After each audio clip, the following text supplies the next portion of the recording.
देश की राजनीति और शिक्षा व्यवस्था से जुड़ी इस वक्त की सबसे बड़ी खबर सामने आई है।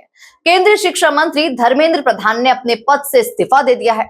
ये फैसला उस समय आया जब पिछले कई हफ्तों से दिल्ली के जंतर मंतर समेत देश भर में छात्र, युवा संगठन और कई विपक्षी दल लगातार प्रदर्शन कर रहे थे।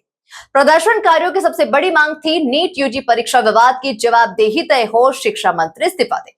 आज आखिरकार धर्मेंद्र प्रधान ने प्रधानमंत्री को अपना इस्तीफा सौंप दिया। पिछले कई दिनों से दिल्ली के जंतर मंतर पर हजारों छात्र और युवा जुटे हुए थे। आंदोलन की शुरुआत परीक्षा में कथित अनियमितताओं और पेपर लीक के आरोपों से हुई, लेकिन धीरे धीरे की शिक्षा व्यवस्था में सुधार और जवाबदेही की मांग तक पहुंच गया। प्रदर्शन के दौरान कई बार पुलिस और प्रदर्शनकारियों के बीच में टकराव भी देखने को मिला। विपक्षी दलों के कई नेताओं ने भी आंदोलन का समर्थन किया और केंद्र सरकार पर शिक्षा व्यवस्था को लेकर सवाल उठाए।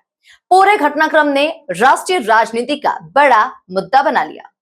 धर्मेंद्र प्रधान ने अपने इस्तीफे में छात्रों को संबोधित करते हुए लिखा कि वे 4 दशकों से शिक्षा सुधार के लिए समर्पित रहे हैं। उन्होंने स्वीकार किया कि 3 मई 2026 को नीट यूजी परीक्षा में हुई अनियमितता सामने आई थी, जिसके बाद सरकार ने जांच सीबीआई को सौंपी, परीक्षा रद्द की और दोबारा परीक्षा कराने का फैसला लिया। इसी के साथ ही अगले वर्ष से परीक्षा को कंप्यूटर आधारित मोड में कराने का निर्णय भी लिया गया।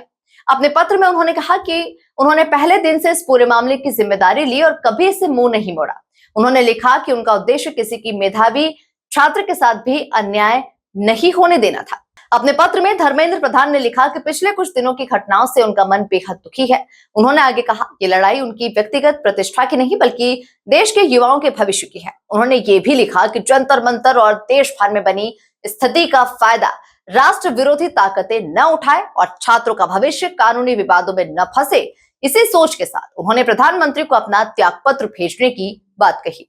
धर्मेंद्र प्रधान के इस्तीफे को केंद्र सरकार के लिए एक बड़ा राजनीतिक घटनाक्रम माना जा रहा है। विपक्ष इसे छात्र आंदोलन की जीत बता रहा है, जबकि भाजपा की ओर से अभी तक आधिकारिक प्रतिक्रिया का इंतजार किया जा रहा है। राजनीतिक विशेषज्ञों का मानना है कि सरकार अब शिक्षा व्यवस्था में बड़े सुधारों और नए नेतृत्व के जरिए स्थिति सामान्य करने की कोशिश कर सकती है। अब सबसे बड़ा सवाल यही है, शिक्षा मंत्रालय की जिम्मेदारी किसे सौंपी जाएगी और सरकार परीक्षा प्रणाली में क्या बड़े बदलाव करेगी। देश भर के लाखों छात्र चाहते हैं कि भविष्य में ऐसी घटनाएं दोबारा न हो और प्रतियोगी परीक्षाओं की पारदर्शिता पूरी तरह से सुनिश्चित की जाए। फिलहाल इतना तय है कि धर्मेंद्र प्रधान का इस्तीफा केवल एक मंत्री के पद छोड़ने की खबर नहीं है, बल्कि ये देश भर में चल रहे छात्र आंदोलन और शिक्षा व्यवस्था को लेकर उठे सवालों के बीच आया एक बड़ा राजनीतिक फैसला है। अब सबकी नजर केंद्र सरकार के अगले कदम पर है। क्या नए शिक्षा मंत्री की नियुक्ति होगी? क्या परीक्षा प्रणाली में बड़े सुधार होंगे और क्या छात्रों की बाकी मांगों पर भी फैसला लिया जाएगा? इन सभी अपडेट्स के लिए आप जुड़े रहिए साधना एक्सप्रेस डिजिटल के साथ। नमस्कार। खबरों की रफ्तार सधे अंदाज में लेटेस्ट खबरों के लिए हमारे चैनल साधना एक्सप्रेस डिजिटल को सब्सक्राइब जरूर करें।